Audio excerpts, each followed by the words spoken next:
23 Enosburg-Richford Unified Union School District meeting. The first order of business this evening will be to elect a moderator, and I shall hand that job over to our chair this evening. Good evening. So we are here to elect a moderator to start. So I would entertain a motion to elect a moderator. Shaylee Woods has nominated Patrick Hayes as moderator. Do I have a second? Oh, we have Billy Joe Draper seconding. All in favor say aye. Aye. All opposed? Pat, you are the moderator. Thank you so much. All right, Article 2, to elect the clerk for the year ensuing. I can't really hear. I don't know. Well, I do have a mic, but I don't know how well it's carrying out to Okay, you. but Why don't you just come in, you didn't see my mic was registering. Sorry. that's quite Can't all right. believe that we're the only ones here. Hello. We're all here. I know, all of you guys are here, and that's why there's all those trucks and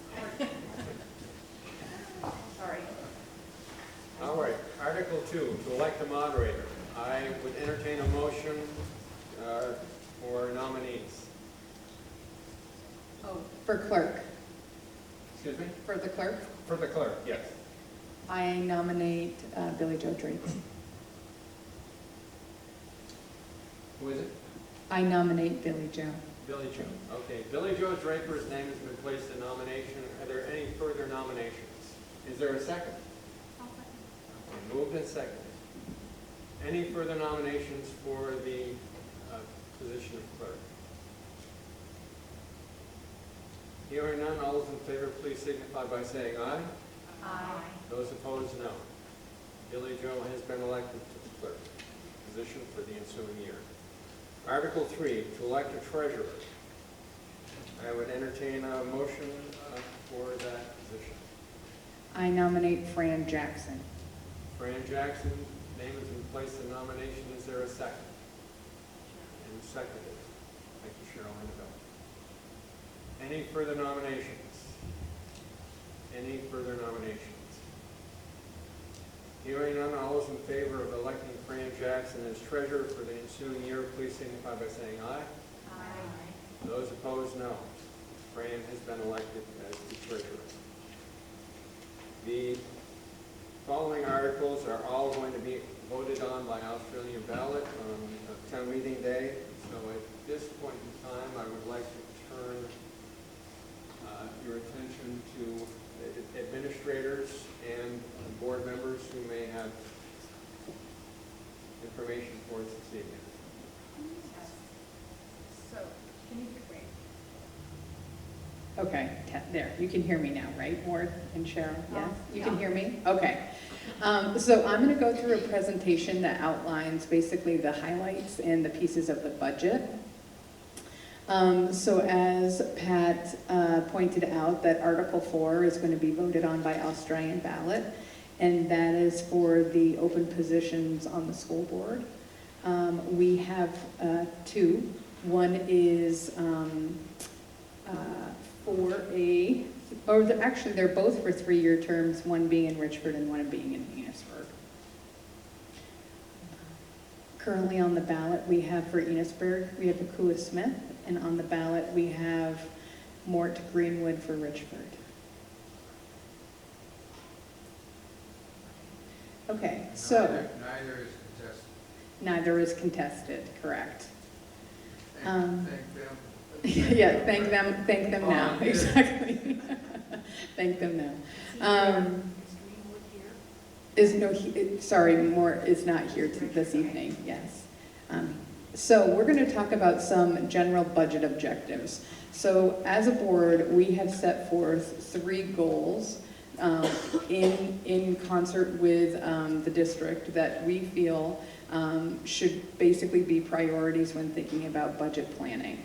And the first goal, as you can see, is basically a reading goal. The second goal is a math goal. And the third is around social and emotional learning. We feel that these are priorities that our school should focus on, and we are willing to support that budgetarily. Any questions? Okay, we'll go to the next slide. So this talks about enrollment, and you can see that all the different towns that are reflected in that, or sorry, not towns, schools, all the schools that are reflected as far as an enrollment.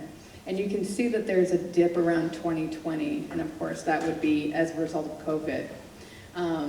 And then you can see our enrollment is starting to creep up, and then you can see the rest of the graph is a projection of where our enrollment will be. You will see that enrollment plays into our education funding formula, which we'll get to later. So this is just to basically tell you that sometimes there's ups and downs where our budget comes into play, and enrollment plays into that. So additional considerations. So here's some other kind of levers that play around with our budget numbers. And the first one being, as we pointed out with the objectives and the goals, social emotional learning is a priority that we have decided to focus on. And you can see that we have an increased percentage of students with social emotional needs. You know, it's no secret that the media has told you that social emotional needs during the COVID years have increased need. But I would dare say that in our region, this has always been a need that we have experienced with students. So second is Act 127, which is a revised weights to equalize pupils. So basically the legislature took a look at weighting students, and what that means is that there's this formula applied to decide how much does it cost to educate kids, and some kids cost more than others.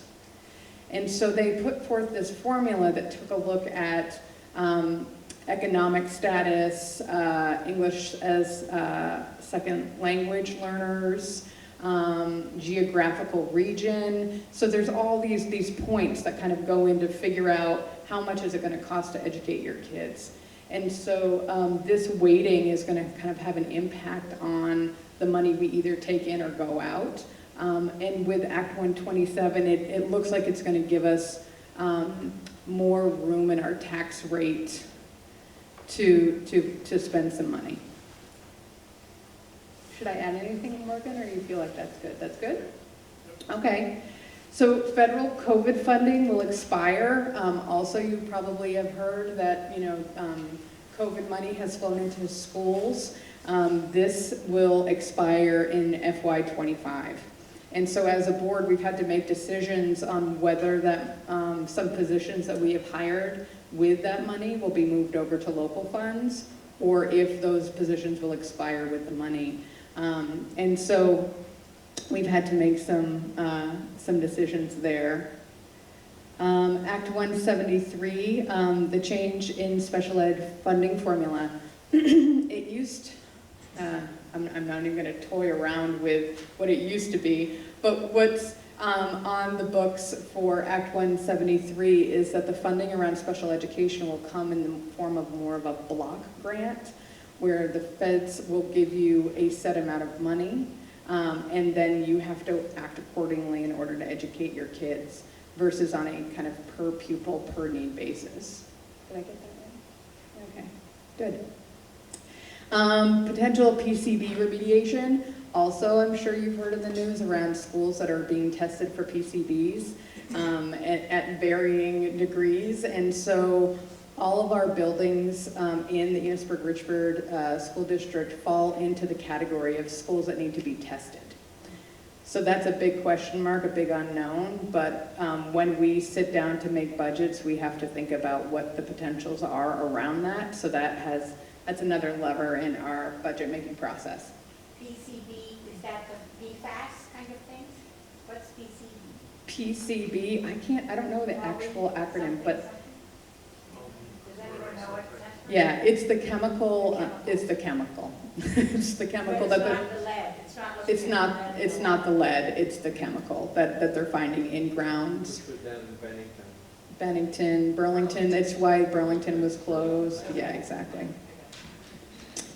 chlorinated biphenyls. Thank Something you. that we're finding,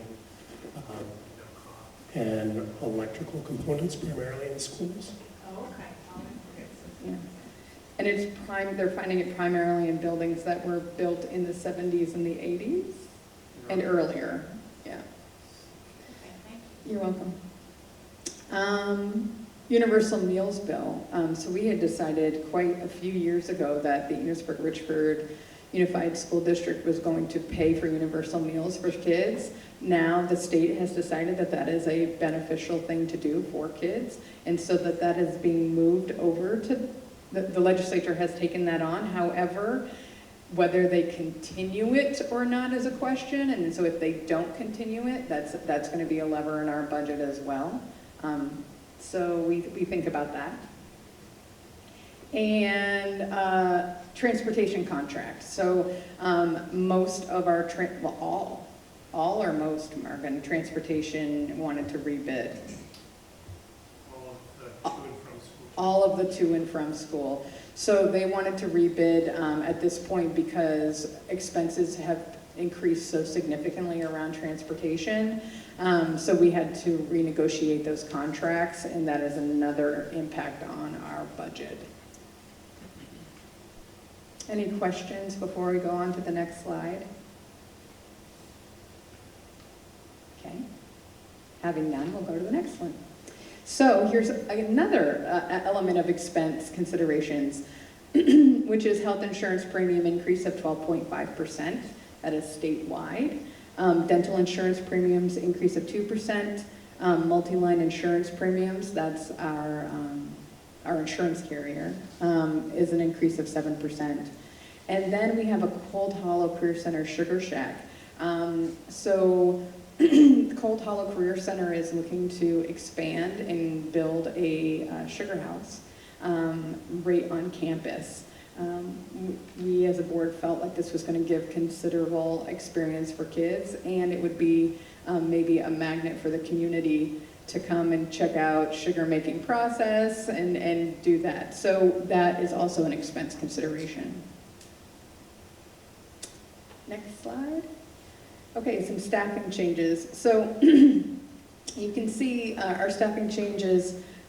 We've kind of added, we were looking to add some positions. I will say we still have significant openings in our district, so if anybody out there and on the camera is looking for a job in education, you should check out our offerings.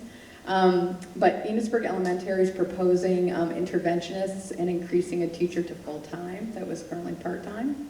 The middle school is proposing an additional physical education and global citizen teachers. Richford is proposing an additional guidance and bringing, I'm sorry, I can't see. Librarian position to full-time and adding an assistant principal position. Richford Junior Senior is proposing an additional custodian, and Cold Hollow is proposing no changes. And an additional theater arts teacher to work between both high schools. That is a position that we haven't had, so we're interested in seeing what that looks like. So those are some staffing changes. So Article 5, which will be on the ballot at town meeting that you can vote on, and you can see that this is to approve to expend that amount of money. And so I've just gone through and talked about some of the considerations that went into that number and how we expend money. And not only how we expend money, but what we're looking at as far as like goals, staffing, and increases. Next slide. Okay, so this kind of breaks down that number in what we buy. So when we talk about expenses, this is what we mean in a visual form. And you can see the red. The red is personnel. You know, the majority of our budget goes to employing the people in our buildings that educates kids and provides supports for kids. So you can also see that blue section. And the blue section is kind of central services. That would be your transportation, your special education, and your food service. So those services that we provide to keep our kids fed and coming to school. Okay, I think, any questions on that before we move? Okay, we can go to the next one. And this is what we do. So we talk about all the people we employ and all the things we pay for, but what is it that we actually get with that money?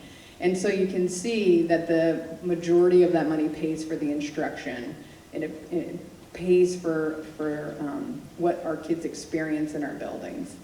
And then you can see again that blue section there, those support services. And again, going back to that goal, and back to that budgetary consideration around SEL, which is social emotional learning, our kids are coming to us with a significant amount of need, and there are positions that are there because of it. And so that gets put in that block as well. Yeah. Any questions? Okay. So now I'm going to go through education funding, which is no small task, but I really appreciate Morgan put our little symbols on the left-hand corner, right? And so I'll go through. So we have our expenses, which we just kind of detailed out for you. That is the number that the board has control over. And you can see there's a lot of numbers on this graph that we do not have control over, but this is the one we do have control. How do we spend our money? And so that's the first line. Then you can see then we have a minus. So the next comes in the revenue. So that's the money coming in. So you take the first line and then you subtract the second line, and then you can see we get an equals education spending. So that's basically how much does it take to educate our kids. We expend this amount of money, we take out what we get in, and this is what it's going to take for us to run the ship. We divide that by our equalized pupils. This is the number of kids we have in the system. That's why that graph around enrollment is important, because it actually correlates with the amount of money we spend educating kids. So you can see equalized, our equalized pupils were down by 10 less.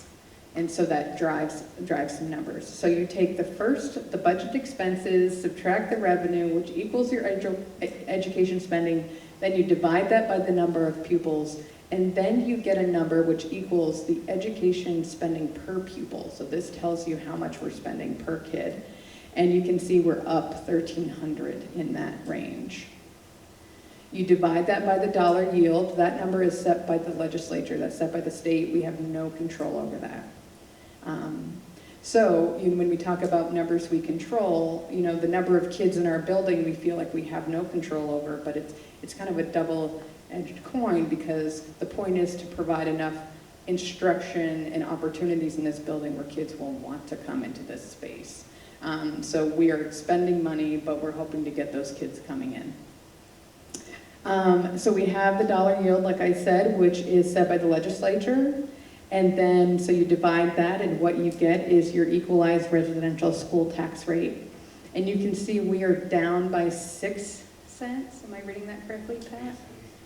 6 cents? 8, sorry, it's down 8 cents. So if we stopped right there, we've done pretty well. I mean, with this year, with all of our expenses and our revenues and all those numbers, we're down 8 cents from last year. So we've cut. But as we know, it doesn't stop there. So if you go to the next slide, we have a pause. So this will play into our next slide, which is our common local assessment. And you can see help me, Morgan, this is our tax rates have actually, our tax rates have actually declined.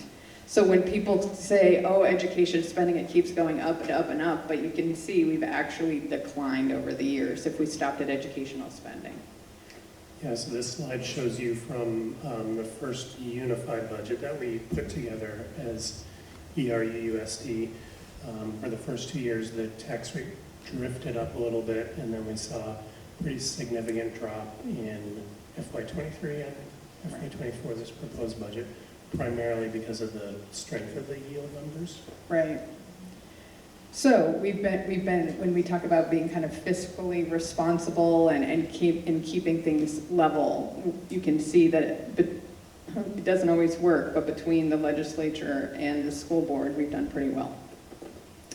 So then we go to the next slide, which is the, oh yeah. More. That said it was Enosburg-Richford. Correct. What about They're a different board, different district, yeah. So here is the continuation of that budget. So remember I said our tax rate, the equalized residential school tax rate, there it is, we were down 8 cents. And so I said, oh, we're doing so well, but in comes the CLA, which is the common local appraisal. Assessment or appraisal? Appraisal, I got it right the first time. And that is basically the difference between what your house is worth, or what I should say, what the properties are worth and versus what the properties are assessed at. And if there is a gap between what they're worth and what they're assessed at, the state will adjust it to make sure that we get a common local appraisal. And so when that number goes up, your tax rate goes down, and when that number goes down, your tax rate goes up. And so you can see in the Enosburg CLA, it has gone up, no, sorry, down, it has gone down, which drives up our tax rate. And you can see the equals Enosburg residential school tax rate is up by a penny. So with that CLA lever, our tax rate will be up by a penny from last year. Now, Richford's CLA also went down. An equal residential school tax rate, but there, Morgan, talk to me a little bit about this. If theirs goes down, why did their tax rate go down as well? So Richford's CLA went down, but it did not go down as dramatically as Enosburg's. That's why, so it didn't even really move it. That smaller fall meant 8.5 cents that the board delivered. They were able to still see a penny drop. Okay, so there wasn't as big enough discrepancy. So the Richford tax rate is going to go down by a penny. Okay. So yeah, Enosburg's going up by a penny, Richford's going down by a penny. So that is basically how your tax bill is calculated. So here again are those graphs around equalized homestead tax rates.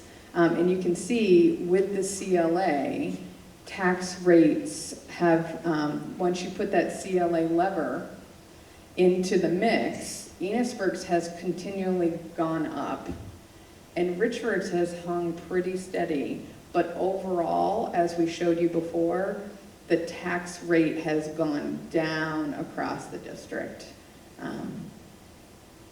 as far as education spending. Yeah. So this graph right here shows you where we fall along the state as far as per pupil spending. So I went through that whole graph and I've told you, like, what does it cost for us to educate a kid? And so you can see we fall, wait, where are we in the, I can't see, I'm sorry. You're about 20th from the bottom. 20th from the bottom. Oh yeah, Enos right there, okay. So 20th from the bottom. You can see the top red line is Maple Run, and the blue line at the top is at the state?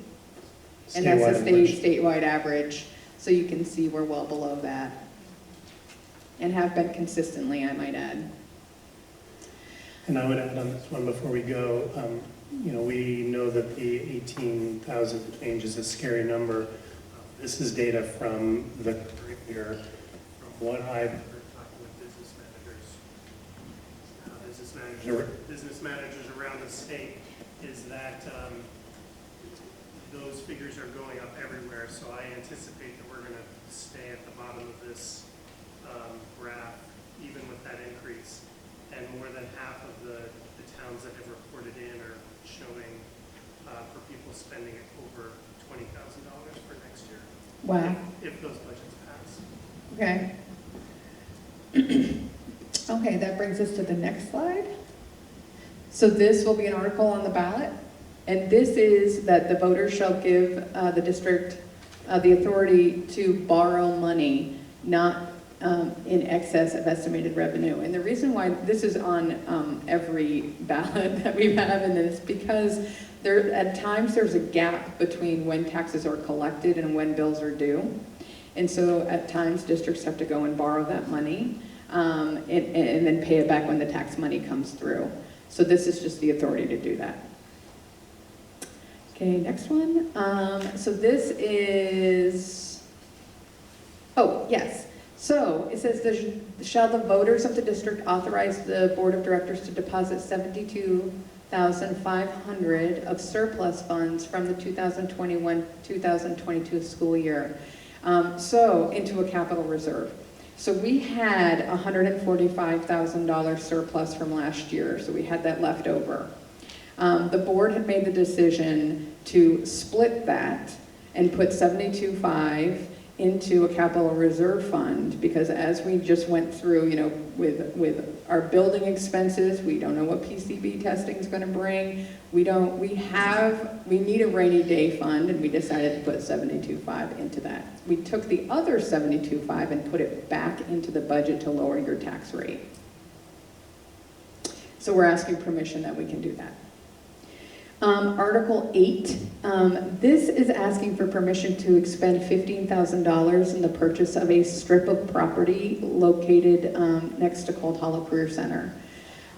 So this is asking for $15,000, but we already have this $15,000 in a fund slated for property purchase. So we just have to ask permission to use that money. So this is not money that we're looking to raise, we already have it. And the point is that, as I just pointed out, we're talking about a sugar shack, we're talking about really kind of expanding those opportunities at Cold Hollow Career Center, and with that comes parking. And so we have the opportunity to get this little stretch of property in order to accommodate that. And again, I can't reiterate enough, it's already in a fund, it will be not raising it, we're just asking if we can use it. And then here, our town meeting polling location. So the Enosburg residents, your polls open at 10 a.m. and close at 7 p.m. right here at the Enosburg auditorium in the high school. And the polling in Richford is at the Richford Town Hall, and they are also open from 10 to 7. And that is on town meeting day, which is March 7th, thank you, March 7th. It's late this year. It's usually right off it's 7th, March 7th. So I would entertain any questions at this time, if you have any. If any arise between now and March 7th, please feel free to reach out to Morgan Daybell or myself, Polly Rico, board chair, and we'll be happy to answer those. All right. Yes. Ford, yes.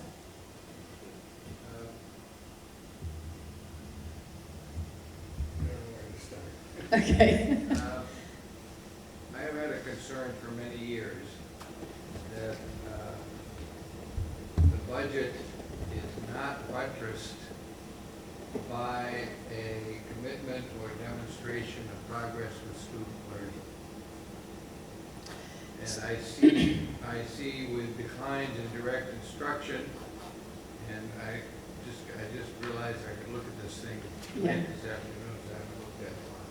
But it seems to me that we're focused on doing non-learning kinds of tasks, and that there's an attempt to improve on the emotional side. Mm-hmm. Even that I'm not sure how it's working. But your list of the additional funds for school operations that year, there was nothing academic on that. Well, I would. That I can see. Yeah, I would say, so remember our board goals, the first two, one was English, or sorry, not English, sorry. Literacy. And the second one was math. And that was that all kids were going to be on grade level by by grade 3. And What level are we at now? What's planned for next year that's gonna make Right. us move to the next level so that by 27 we're right, everybody's at grade level? I see no indication of that right, playing a role in the budgeting process. yep, so some of, I hope it did play a role. yeah, it did. So some of those, and I'm gonna have maybe folks speak to that, but I will just say, based on the slides that we showed, that some of those added positions were interventionist positions to really kind of support the kids who may be struggling academically. But also, if you saw that a lot of those positions were not only struggling academically, but enhancing programming. But I'm gonna pass it over to, Answer a very specific part of your questioning. Courtney, can you let me do a screen share? I have something else that I want to put up there. Mine is also raising. Okay. And you need to give me permission to do that?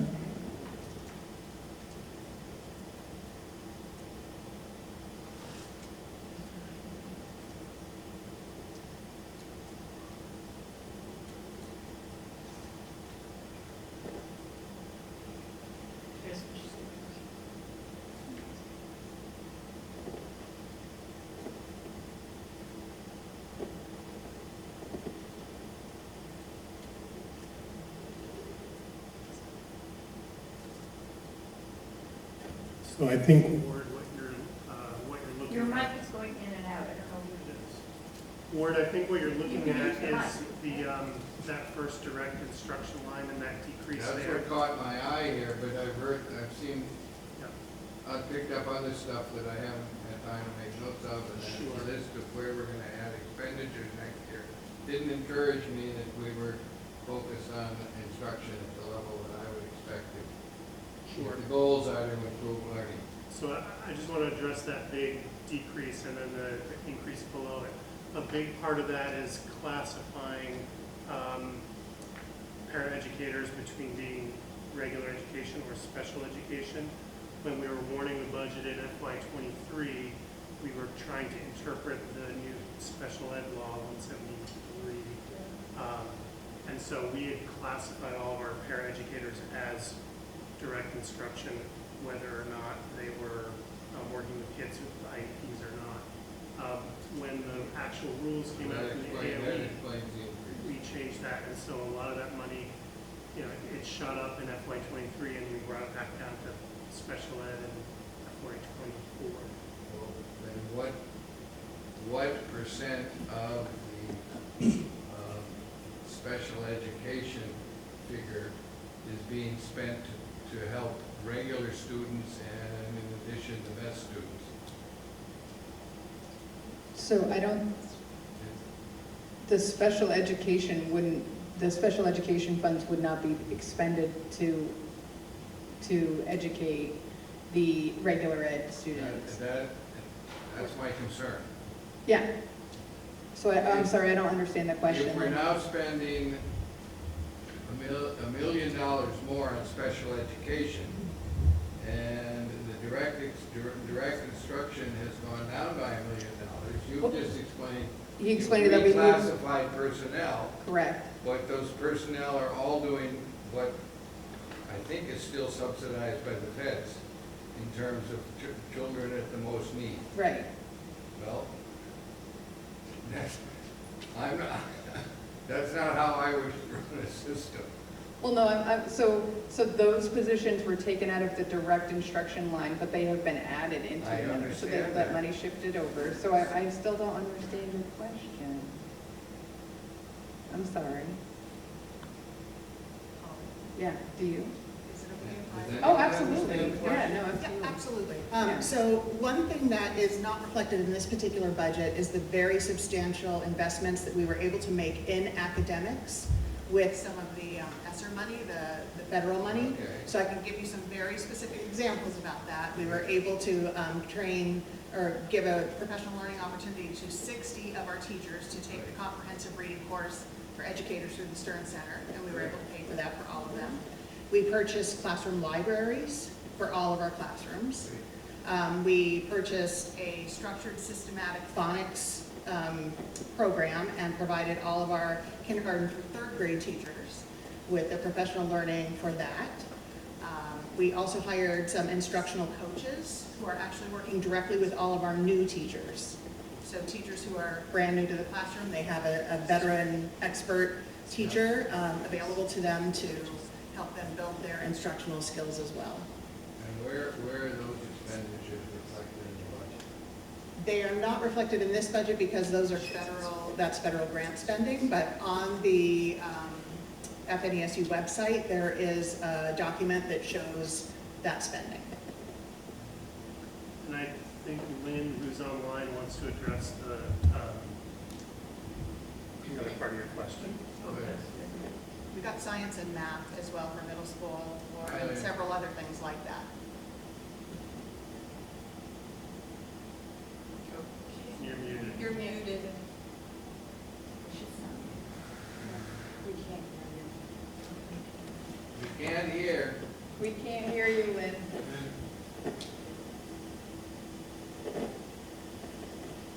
Nope. Yeah, she's saying right now.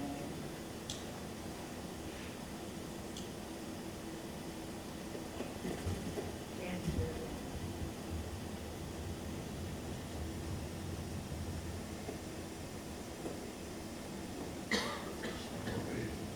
You can't hear them. Trouble with that. That- The No. No, hold on. Is that true? Oh, there we go. Got her. We got you now. Okay. Yeah.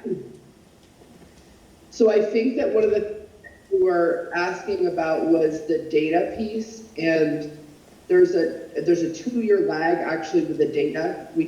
It's still embargoed, the data that we had wanted to put in this annual report related to the standardized assessment results for SBAC.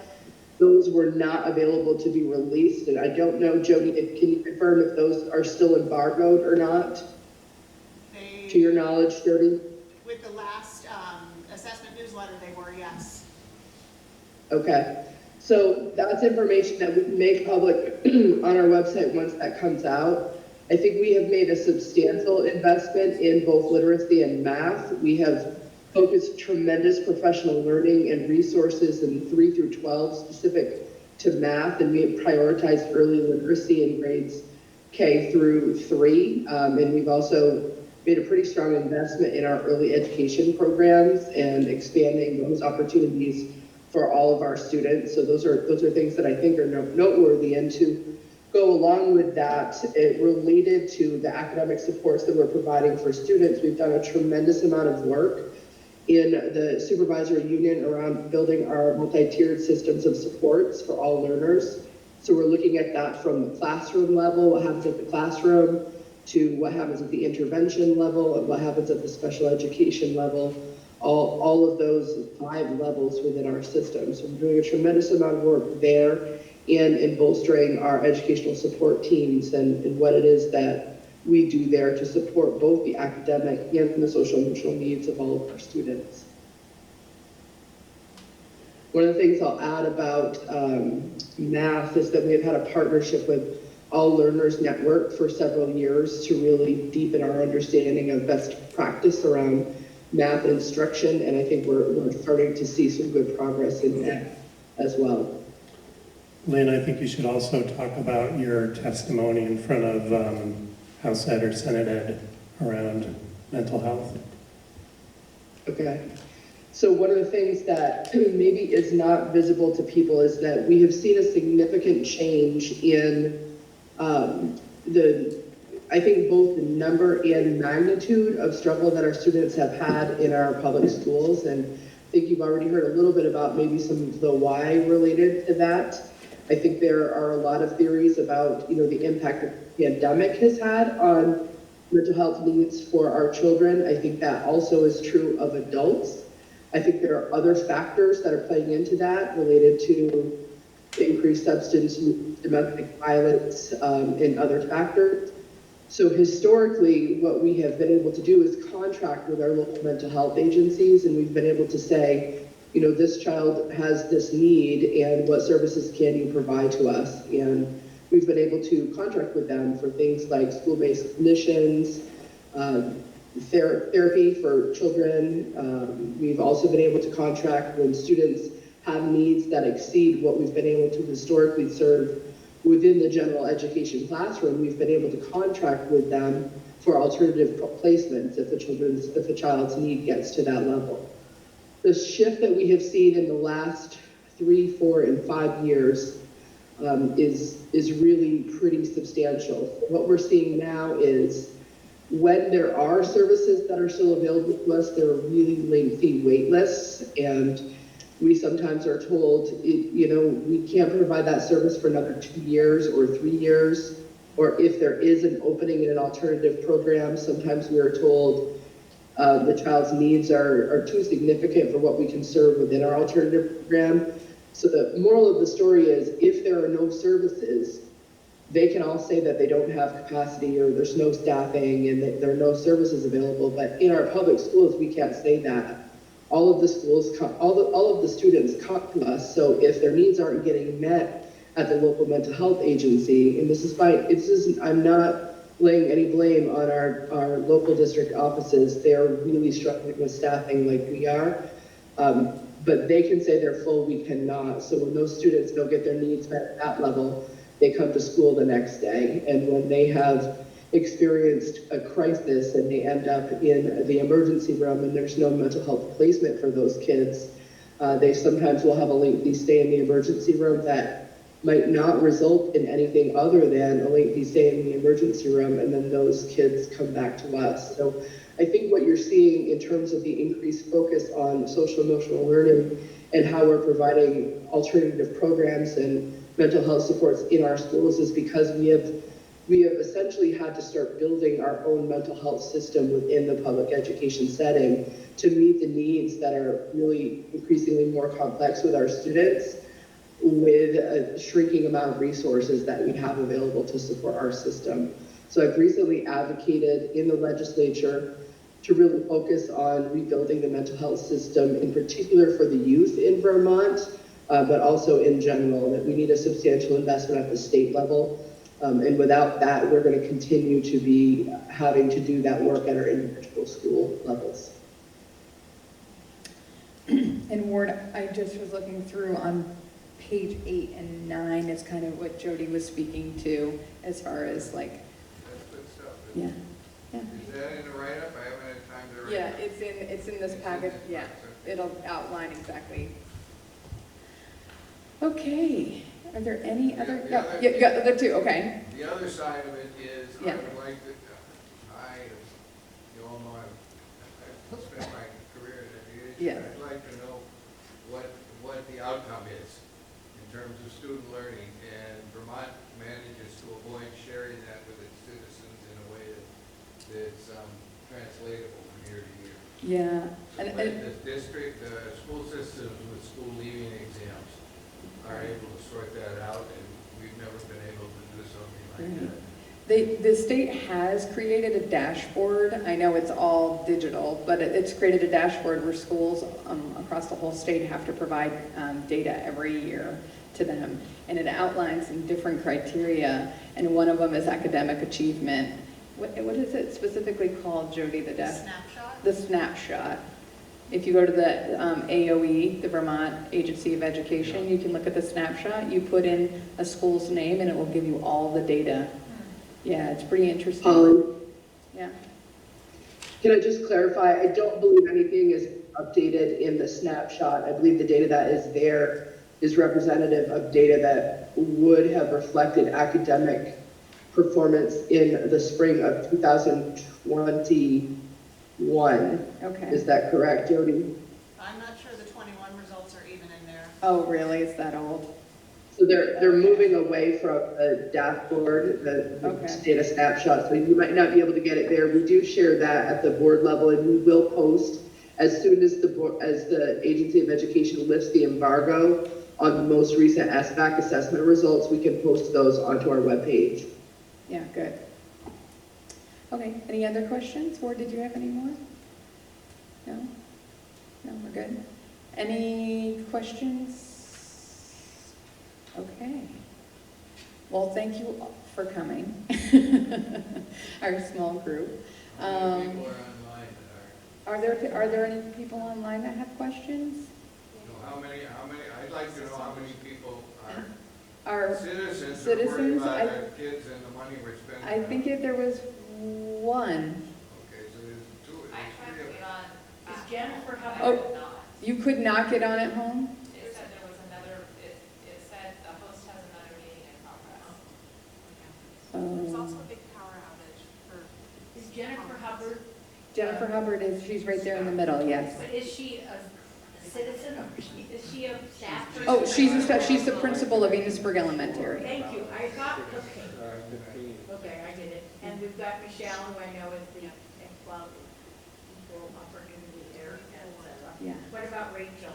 Rachel is the assistant principal at the Enosburg Middle School. Oh, okay.